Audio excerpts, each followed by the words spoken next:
अर्नब गोस्वामी कह रहे हैं कि पिकनिक चल रहा है तो उनको इनविटेशन है हमारी तरफ से। थोड़े दिनों में जेल में बैठोगे जाके, उससे पहले एंजॉयमेंट कर लो, आ जाओ। उनका तो नाम कितना ज़बरदस्त आया था मालेगांव ब्लास्ट में। सच के बोलने के लिए ना जिगरा चाहिए होता है, जो इन अंधभक्तों के पास नहीं है। जो इतना WHO से इतना फंड मिला, मोदी जी ने PM केयर के नाम पे बनाया था, उसका जिक्र आज तक किसी ने पूछा? कांग्रेस का तो ऐसा है कि उसके अंदर दमखम तो वैसे बचा नहीं है। अपने अपने आकाओं को खुश करना है मोदी सरकार को। यदि हमने मोदी जी को सत्ता दी थी ना, तो मोदी जी से सत्ता वापस भी लेने का दम रखते हैं। वो जाहिल हैं वो लोग जो ये कहते हैं कि मोदी का विरोध करना देश का विरोध है। बिठा सकते हैं तो उनको हटा भी सकते हैं। मोहन भागवत तो पढ़े लिखे जाहिल है। मतलब फूट डालो, शासन करो, महिलाओं को आगे बढ़ाना ही नहीं चाहते। मोहन भागवत जी के किसी स्त्री से पैदा हुए हैं, कहीं और से हुए? लेकिन हम आगे से हाथ जोड़े करें, हमें नहीं चाहिए। उनका कोई क्लासमेट मिला आज तक जिसके साथ उसने 10वीं की हो, +2 की हो, BA की हो? अडानी अंबानी 2500 रुपए में खरीद लेगा, 2 महीने बाद पूरा इकट्ठा करके 5000 रुपए देगा, खरीद लेगा आम आदमी। गलती से देशद्रोहियों के हाथ में सत्ता चली गई है। कम से कम एक खालिस्तानी तो पकड़ो। उनकी मानसिक हालत हो गई है खराब, इसलिए उल जलूल कानून बनाए जा रहे हैं। मोदी जी के भक्त जो हैं वो देश के लिए दीमक हैं। आंदोलन का 20वां दिन। मैं फिर से सिंघू बॉर्डर पर हूँ। मेरे साथ शर्मा जी हैं जो लगातार यहाँ सेवा दे रहे हैं, पेशे से डॉक्टर हैं, लोगों की मदद कर रहे हैं। तो ऐसा नहीं है जो मीडिया आपको दिखा रही है कि आंदोलन खालिस्तानियों का है, आतंकवादियों का। इसमें डॉक्टर, इंजीनियर, समाज के तमाम तबके के लोग जुड़ रहे हैं। लेकिन मीडिया को ऐसा क्यों लगता है, इसी पर बात करेंगे। शर्मा जी, मीडिया वाले तो अब कह रहे हैं कि आप लोग यहाँ मसाज पार्लर चल रहा है, यहाँ जो है पिकनिक हो रहा है, अर्नब गोस्वामी कह रहे हैं। अर्नब गोस्वामी कह रहे हैं कि पिकनिक चल रहा है तो उनको इनविटेशन है हमारी तरफ से। थोड़े दिनों में जेल में बैठोगे जाके, उससे पहले एंजॉयमेंट कर लो, आ जाओ। और वहाँ पर स्टूडियो में बैठ के, अपने केबिन में बैठ के अपने घर में शोर मचाना ही कलाकारी है अर्नब गोस्वामी जी की। बाकी कोई कलाकारी उनके पास है नहीं। और चूँकि उनके पीछे एक वरद हस्त है, एक महान कलाकार का, स्वघोषित कल की अवतार का, तो इसलिए वो महान कलाकार जो अंधभक्तों ने बनाया हुआ है, एक आम से साधारण से आदमी को कल की अवतार बता देते हैं। और पता आपको भी है। अब मेरे से क्या सुनना चाहते हैं? साध्वी प्रज्ञा ने कह दिया कि ये आतंकवादियों का जमावड़ा है, जो कि मेंबर ऑफ पार्लियामेंट है। कहते हैं सावन के अंधे को हरा ही हरा सूझता है। और एक दोहा भी है कि जाकी रही भावना जैसी, प्रभ मूरत तिन देखी तैसी। तो जिनके मन के अंदर, तन के अंदर भी ऊर्जा भी वैसी बने और मन के अंदर विचार भी वैसे बने, जिनको आतंकवाद नज़र आता है, तो उनको एक साधारण सा विरोध करने वाला प्रदर्शनकारी भी आतंकवादी नजर आता है। अब आपने साध्वी प्रज्ञा का जिक्र किया है, उनका तो नाम कितना ज़बरदस्त आया था मालेगांव ब्लास्ट में, तो उनकी हिस्ट्री कौन नहीं जानता। अब चूंकि मोदी जी की सरकार है, भाजपा की सरकार है, तो सारे पाप धुल गए। भाजपा तो आजकल एक ऐसी वैतरणी बनी हुई है कि सारे कुकर्म करके आओ, भाजपा के खेमे में आओ, आपके सारे पाप धुल जाते हैं। लेकिन उससे आगे रविशंकर प्रसाद कैबिनेट मिनिस्टर है, उन्होंने कहा है कि ये टुकड़े टुकड़े गैंग वाले जो हैं वो लीड कर रहे हैं, उनके कंधे बंदूक, उनका बंदूक है। ये इतनी मजबूत सरकार लेके मोदी जी बैठे हुए हैं, 303 सांसदों का सपोर्ट, जबरदस्त इनके पीछे सपोर्ट रहा है, जुडिशरी सारी इनकी मानती है। तो इनमें दम क्यों नहीं आ रहा कि यहाँ पर आके इनको हटाया जाए? और निकाय चुनाव में जाके मोदी जी बार बार अपना वहाँ पर भाषण भी देते रहे। और देव दीपावली पर भी अपने ऐसी उंगलियों से थिरकन हो रही थी, दिखा रहे थे कि बड़ा मस्त है, उनके तार जुड़े हुए हैं शिव शंभू से। तो उनको वो सब तो दिखाई देता है, यहाँ क्यों नहीं आते? अगर यहाँ पर आतंकवादी आए हुए हैं और अगर टुकड़े टुकड़े गैंग यहाँ पर आया हुआ है, तो ये बैठे क्यों हैं वहाँ पर? इनको केबिन में बैठ के ही बोलना आता है। तो रागिनी तिवारी ने कहा है कि हमने दिल्ली दंगा करवाया था, 17 तारीख को खाली करवा देंगे बॉर्डर। उनका पालाना अभी सही लोगों से पड़ा नहीं था। मैं तो ओपनली चैलेंज दे रहा हूँ, पिछले 15 दिन से बोल चुका हूँ कि जिसको ये लगता है कि मोदी जी सही काम कर रहे हैं और उन्होंने किसान हित की नीतियाँ बनाई हैं, तो आए मेरे पास, मैं उनको मंच भी अरेंज करा के दूंगा और बोल के दिखाएं। यहाँ सच के बोलने के लिए ना जिगरा चाहिए होता है, जो इन अंधभक्तों के पास नहीं है। और जिसका क्या नाम लिया था अभी आपने? रागिनी तिवारी। यही तो असली टुकड़े टुकड़े गैंग है। और इन्हीं लोगों ने असली भगवा को बदनाम किया है और हिंदू को बदनाम किया है। जो हिंदू धर्म सो कॉल्ड हिंदुत्व है, उसको बदनाम भी यही लोग कर रहे हैं। क्या लग रहा है? एकदम से मैं सब लोगों से बात करूंगा। ये तमाम देखिए डॉक्टर्स हैं जो करा देता हूँ। जैसा कि मेरा नाम सुनील शर्मा भारतीय, मैंने बताया है, भारतीय किसान समिति की तरफ से हम लोग यहाँ पिछले 10-12 दिन से लगातार मेडिकल कैंप लगाए हुए हैं। डॉक्टर जेबा खान भारतीय, मधु अग्रवाल भारतीय जी, ये पिछले 2 दिन से लगातार ये मेडिकल कैंप का संचालन कर रही है। हम ये मैसेज भी देना चाह रहे हैं कि महिला शक्ति को कम ना आंका जाए। महिला शक्ति को प्लेटफॉर्म मिले तो वो क्या क्या नहीं कर सकती, तो पिछले 2 दिन से संचालन इन्होंने किया है। क्या लग रहा है किसान सरकार तो रोल बैक नहीं कर रही क्योंकि बहुत बड़ा इन्वेस्टमेंट है, अंबानी अडानी का प्रॉमिसेस है, आगे का रास्ता क्या दिख रहा है आपको? अभी तो टकराव बढ़ेगा जो यहाँ तक दिख रहा है, क्योंकि इस समय सरकार भी गुरूर में बैठी हुई है, घमंड में बैठी हुई है। उनको लगता है कि हम जो करें वो सही। आज तक तो किसी ने कुछ बोला नहीं था, अंधभक्तों का सपोर्ट था, शोर मचाते थे। कांग्रेस वैसे ही निरीह प्राणी हो चुकी है, और कांग्रेस का तो ऐसा है कि उसके अंदर दमखम तो वैसे बचा नहीं है। अदरवाइज विरोध और विपक्ष इतना कमज़ोर उन्होंने कर दिया, तो जब ये विपक्ष भी खत्म कर दिया और 167 यानी 167 सांसद जो है ना वो सारे कांग्रेस वाले हैं जो भाजपा में गए हुए हैं। तो भाजपा और कांग्रेस एक ही है, मैं बहुत पहले से कहता हूँ।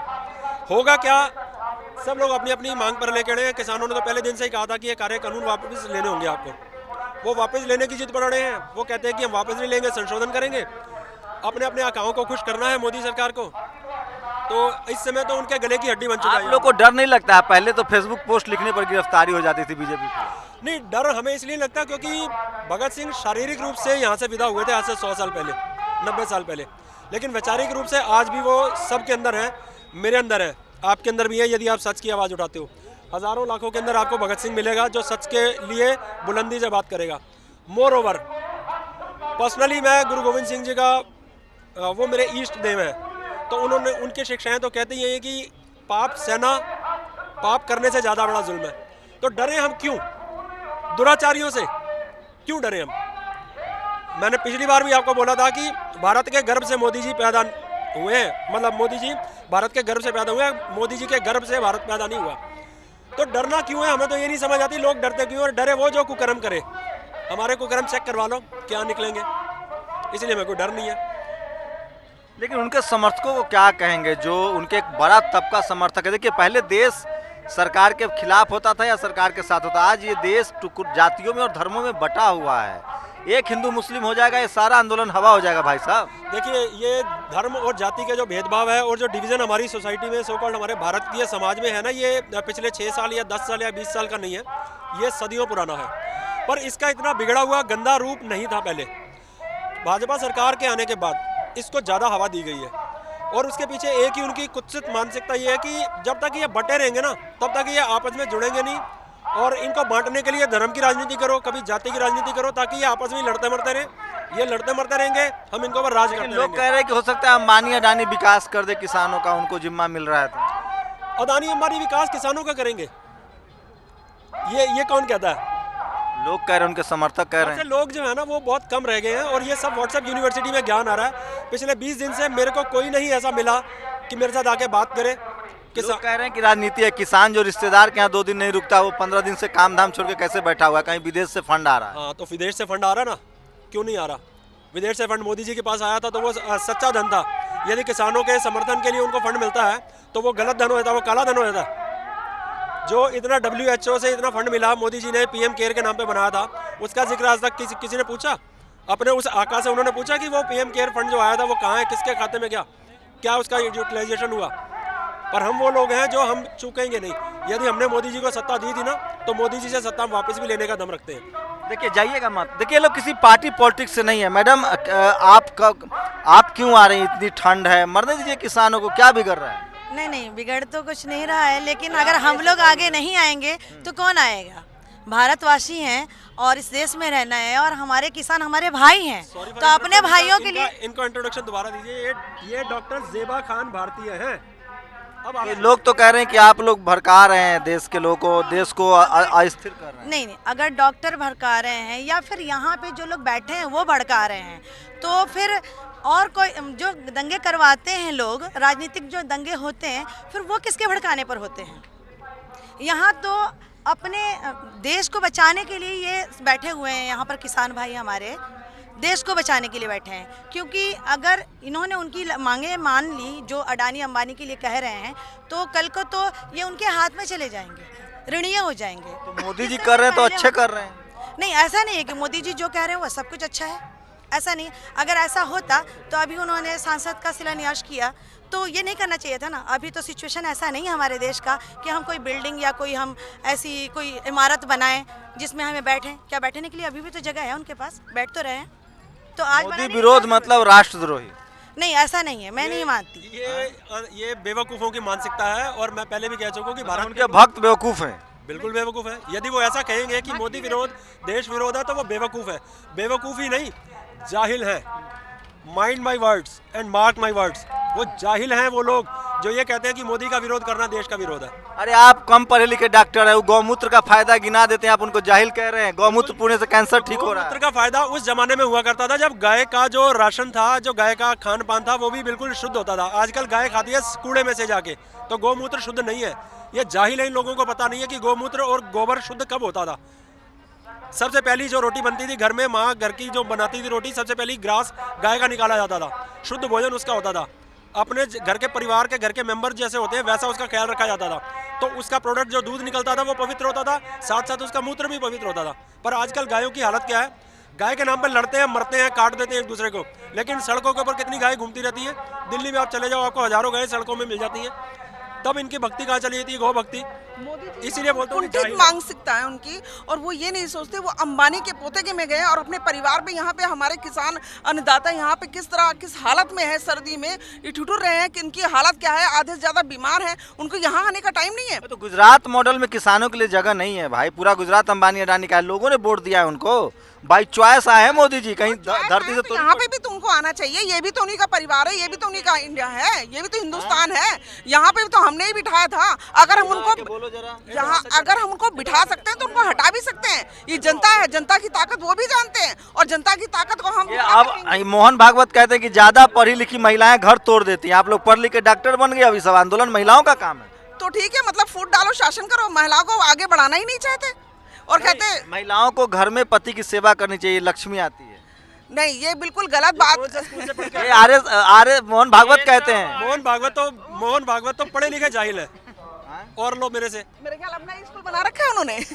हाँ? है उनका शिशु स्कूल बना रखा है जहाँ पे महिलाओं को और बच्चों लड़कियों को नहीं भेजना चाहते। एक मिनट, मोहन भागवत जी के किसी स्त्री से पैदा हुए या कहीं और से हुए? वो तो ब्रह्मा के मुख से पैदा हुए। वो ब्रह्मा से मुझे भी मिलवाइए जिससे वहाँ पैदा हुए। स्त्री एक जन्म देती है, एक नया जीवन देती है, तो स्त्री का दर्जा पुरुष से कहीं ऊपर है। और जो लोग ये सोचते हैं ना कि स्त्री की जगह घर में है। ये सवाल सर, आप लोग डॉक्टर है पेशे से, क्या लग रहा है इस आंदोलन, इस बिल से क्या प्रॉब्लम हो सकती है किसानों की और मेरे जैसे आप जैसे आम लोगों? इस बिल से ये पहले ये भंडारण जो मेन बात है, जो भंडारण करने के लिए बोला है कि आप भंडारण कर सकते हैं। पहले ये था कि हम भंडारण नहीं कर सकते थे। ये कौन सी नीति चल रही है? कौन अंबानी अडानी के उनके कंधे पे लोग बिठा करके बंदूक चला रहे हैं, उनके बिचौलिए बन रहे हैं। हम कहते हैं आप हट जाओ ना, आप हट जाओ बीच से, हम बात कर लेंगे। अगर हमने आपको सरकार में बिठाया है, किस लिए बिठाया है? ये बेचने के लिए? आपने पंसारी की दुकान बना के रख दिया ये बेचने के लिए। कभी रेलवे बेच रहे हैं, कभी स्कूल का दाम लगा रहे हैं, कभी बैंक बेच रहे हैं। क्या कर रखा है आपने? अगर यही बेचना तो आप बैठे किस लिए हो? किस लिए बिठाया गया है आपको? सारा कुछ तो बेच के धर दिया। जो मुख्य बातें इस बिल में सुनिए। अब पहली बिल का पहला जो है इसमें कि भंडारण का स्थिति 1955 में नेहरू जी के कैबिनेट में अजित प्रसाद जी कैबिनेट मंत्री थे।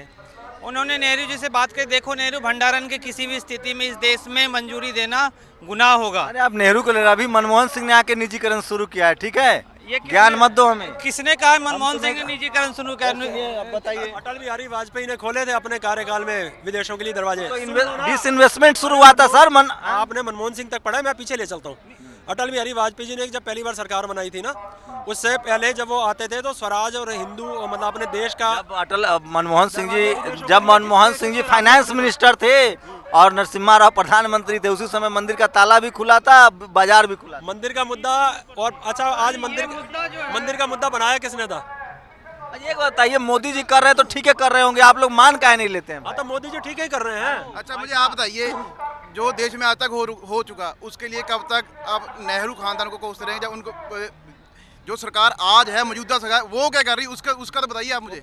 बड़ा तबका कहता है कि मोदी जी कर रहे तो ठीक है कर रहे हैं। बड़ा जवाब है जो बड़ा तबका, जो मोदी जी है बड़े तबके के लिए, गरीब के लिए तो है नहीं। ये सारे गरीब घूम रहे हैं। ऐसा वैसा वो हमको दे रहे हैं, अच्छा दे रहे हैं, लेकिन हम आगे से हाथ जोड़े कर रहे हैं, हमें नहीं चाहिए। क्यों? ज्ञान नहीं है ना, इसलिए आप नहीं। ज्ञान किस चीज का नहीं है वो बताओ पहले। मोदी जी पढ़े लिखे आदमी। अच्छा, उनका कोई क्लासमेट मिला आज तक जिसके साथ उसने 10वीं की हो, +2 की हो, BA की हो? मिला है कोई? आज तक कोई सिंगल बंदा ये कहने वाला मिला है कि मोदी जी पहाड़ों में जाके पढ़ाई की है, अध्यात्म की पढ़ाई? आध्यात्मिक पढ़ाई आज चलती नहीं ना, आज साइंस का युग है। कानून के फायदे बता रहे थे, फायदे बताए अब आपको।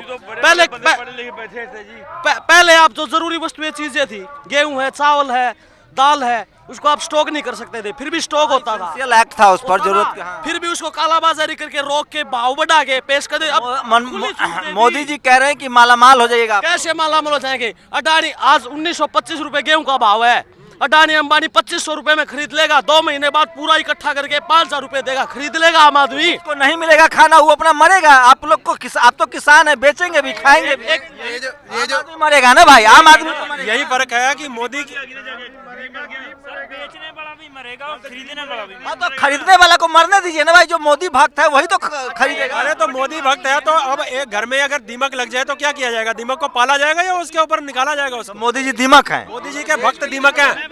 मोदी जी, मैं माइंड माय वर्ड्स फिर से बोल्ड लेटर्स में बोल रहा हूँ, मोदी जी के भक्त जो हैं वो देश के लिए दीमक हैं।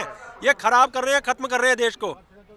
और घमंड, जब ऐसी प्रजा, जैसा राजा वैसी प्रजा। मोदी जी के तो बाल न बच्चा, वो काला चोरी करेंगे। वो चोरी हमारे से क्यों चोरी किया? फिर एक बात बताइए आप, एक बात बताइए, इस बिल के तहत मोदी जी का कहना है 2022 तक किसानों की आय दोगुनी हो जाएगी, यही तो कह रहे हैं वो। अगर ये बिल इतना ही अच्छा था जब फर्स्ट कैबिनेट का गठन हुआ 2014 में, उस समय पास कर देते। अगर तो 2016-17 में आय दोगुनी हो जाती तो क्या खराब बात होता?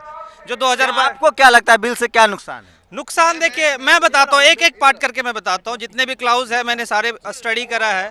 पहला जो है कि अगर एमआरपी व्यापारियों और उद्योगपतियों का अधिकार है तो एमएसपी किसानों का अधिकार होना चाहिए। ये बात सही है कि टोटल एमएसपी अगर कैलकुलेट किया जाए तो टोटल टैक्स रेवेन्यू के इक्वल होता है, लेकिन उसमें से जो किसानों का अहम फसल है, जिससे घर परिवार चलता है, जिससे वो विकास कर सकते हो, उस पर तो कम से कम एमएसपी को गारंटी मिलना चाहिए, गारंटी वो भी कानूनी रूप से। दूसरा भंडारण का चीज़ है, भंडारण का जो भी सामान है वो ऑटोमेटिक सी बात है। भंडारण कोई भी सामान होगा तो उसका दाम मार्केट में बढ़ेगा और उसमें कालाबाजारी शुरू। अरे भाई, तो जो आदमी शहर में रहता है डॉक्टर साहब, जिसको अन्न खरीद, मान लीजिए मैं किसान हूँ, सुनिए ना मेरी बात, मैं, हाँ अच्छा इंजीनियर, मैं, आप तो उस दिन आला लगाए हुए थे, आप भी मोदी जी हैं क्या? मतलब ड्रेस बदल लेते हैं। डॉक्टर का इंस्ट्रूमेंट खराब होगा तो इंजीनियर ही तो सही करेगा, या मदारी आएगा संसद से। अच्छा, मेरा एक छोटा सा सवाल है। बीजेपी सरकार बहुत इसे फायदे गिना रही है, एक बार कहीं ये नहीं बोला कि बिल वापस लेने देने को नुकसान क्या है? ये आज तक किसी ने नहीं बोला है। मेरी बात सुनिए, मेरी बात सुनिए ना। देखिए, मैं मान लिया किसान हूँ, तो मोदी जी कह रहे हैं, उस पर मुझे भरोसा रहता है। मोदी जी की वाणी दिव्य वाणी है, तो मोदी जी कह रहे हैं कि किसान माला माल हो जाएगा, तो ठीक है। मान लिए किसानों के पास 2 ऑप्शन रहेगा, एक एमएसपी पर बेच ले या प्राइवेट कंपनी को बेच ले। सवाल ये है कि जैसे अंबानी खरीदेगा अगर 20 रुपये तो वो बेचेगा 40 रुपये। तो हम खेती करते नहीं हैं, जो शहरी लोग हैं वो तो खेती करता नहीं है। डॉक्टर है, इंजीनियर है, जवान है, किसान है, नौकरी पैसा लोग वो तो खेती करता नहीं है, उसको तो अंबानी से खरीदना पड़ेगा। तो जिसको असली नुकसान होने वाला है वो तो आ ही नहीं रहा है, निकल ही नहीं रहा, वो तो मोदी जी के साथ है। हम लोग तो किसान है, पीछे है किसान, और इधर है उपभोक्ता जो शहर से आया है।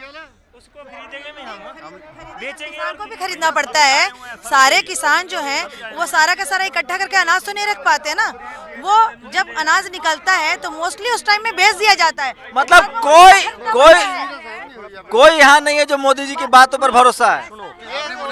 हर चीज का MRP, maximum retail price, MSP से क्यों परहेज है? हम तो कम से कम मांग रहे हैं, मैक्सिमम नहीं। उसमें भी प्रॉब्लम क्या है? मिनिमम मांग रहे हैं, सबसे कम तो आना चाहिए मिनिमम। आप सब देशद्रोही हैं। नहीं, हम लोग देशद्रोही नहीं है, असली देशभक्त तो हम हैं। गलती से देशद्रोहियों के हाथ में सत्ता चली गई है, बिठाया था हमने, उतारेंगे भी हम। कि मोदी जी वाला बिका हुआ है ना, तो मारते काहे नहीं मीडिया वाले को? तो पिटाई कीजिए। एक मिनट, दूध का जला छाछ भी फूक के पीता है, दूध का जला छाछ भी फूक के पीता है। बहुत हो गया, अब विश्वास नहीं होगा। ये भक्त कह रहे हैं, सरकार कह रही है।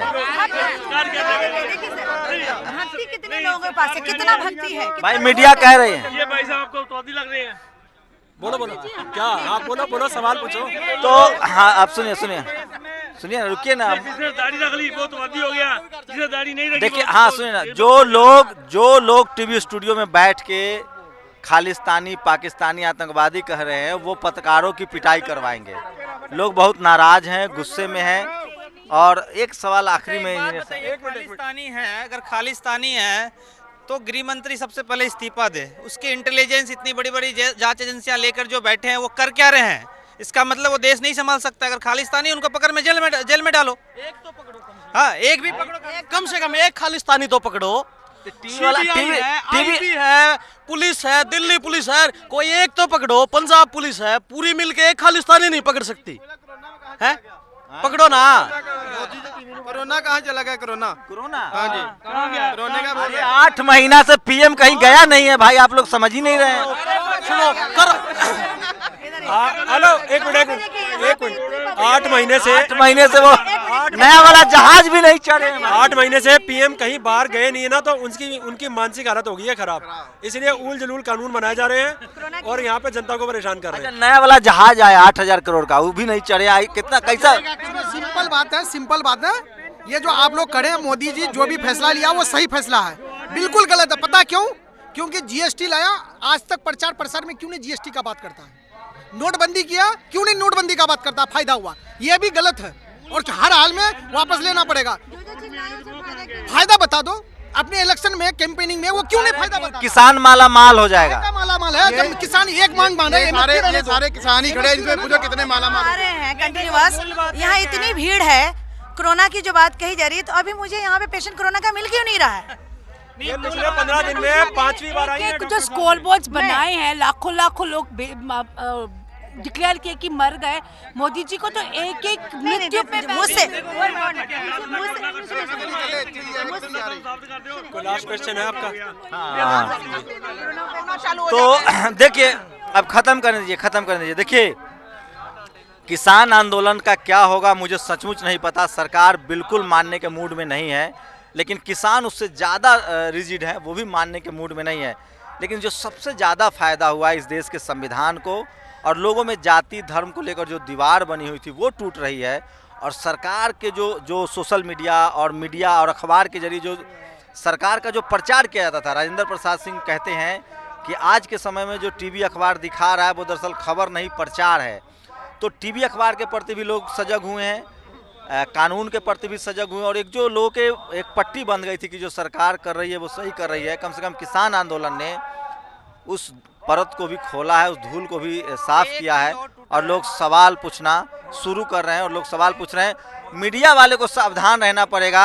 अगर आपका बॉस आपको कहता है स्टूडियो में बैठ के इनको आतंकवादी खालिस्तानी, तो उसको कहिए कि जाके ग्राउंड पर रिपोर्टिंग करो। किसान सबसे ज़्यादा अगर किसी से नाराज है तो वो पत्रकारों से नाराज है। कैमरामैन तारा दत्त के साथ Shambhu Kumar Singh, national Dastak, Singhu border, Delhi. National Dastak की आपसे गुजारिश है कि अगर इसको बचाना चाहते हैं तो नेशनल दस्तक को सब्सक्राइब करने के लिए रेड कलर के सब्सक्राइब बटन को दबाएं, फिर बेल आइकन की घंटी दबाएं। नेशनल दस्तक को बचाने के लिए बहुत जरूरी है कि हर खबर को शेयर करें, लाइक करें, कमेंट जरूर करें।